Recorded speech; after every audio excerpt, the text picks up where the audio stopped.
There has been a bipartisan breakdown over the National Anti-Corruption Commission that threatens to derail the Prime Minister's plan to have it legislated by year's end.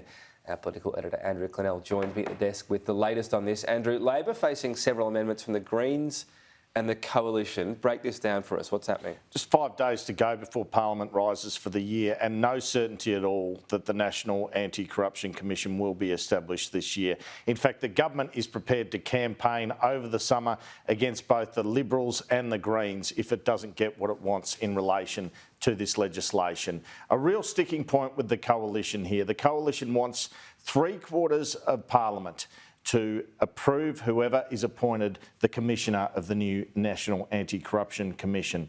Their argument is a Labor mate could be appointed to the position. The government's argument is this is an opportunity for the Coalition and government to shut this down, saying Labor won't agree on their candidate to be Commissioner. I'm told by senior government sources they will not bend on this amendment, and it really comes a case of who's going to blink. It may well be Peter Dutton. We'll see, because it would be a bad look for the Coalition to block this going into the summer. Let's listen to Attorney General Mark Dreyfus talk about this blockage this morning. We're calling on the Liberals to stop playing games. They voted for the National Anti-Corruption Commission bill in the House of Representatives. It's now gone to the Senate, and now they are seeking to wreck the process by bringing forward an amendment to create an unprecedented opposition veto of the appointments that are to be made to the National Anti-Corruption Commission. It could potentially have the effect of blocking the creation of the National Anti-Corruption Commission. Senior government sources have said to me if Peter Dutton doesn't bend on this 3/4 requirement, he should be careful what he wishes for. The government could do a deal with the Greens, they just don't want to. The Greens are making such demands as the 6-person committee, which would oversee the new body. That would be chaired by David Shoebridge, the Green. That's what they want. They also want this. And first, let's have a look at David Pocock, because he's the other one with the Greens with the balance of power if the Coalition votes against it.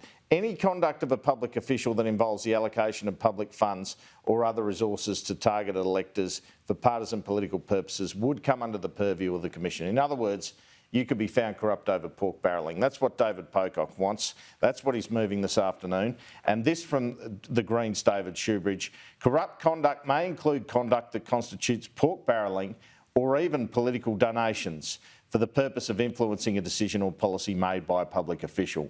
So the government does not want to do a deal with the Greens or David Pocock on this. They think their Anti-Corruption Commission models are too extreme.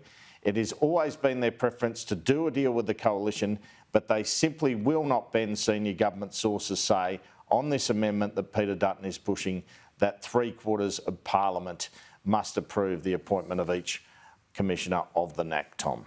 Yeah, so it's interesting as to who blinks. I mean, you get the sense Labor just won't even contemplate what David Pocock and the Greens are talking about, because how broad does it go? I mean, how easy is it to say you spent money in this seat, you want that to win you're corrupt?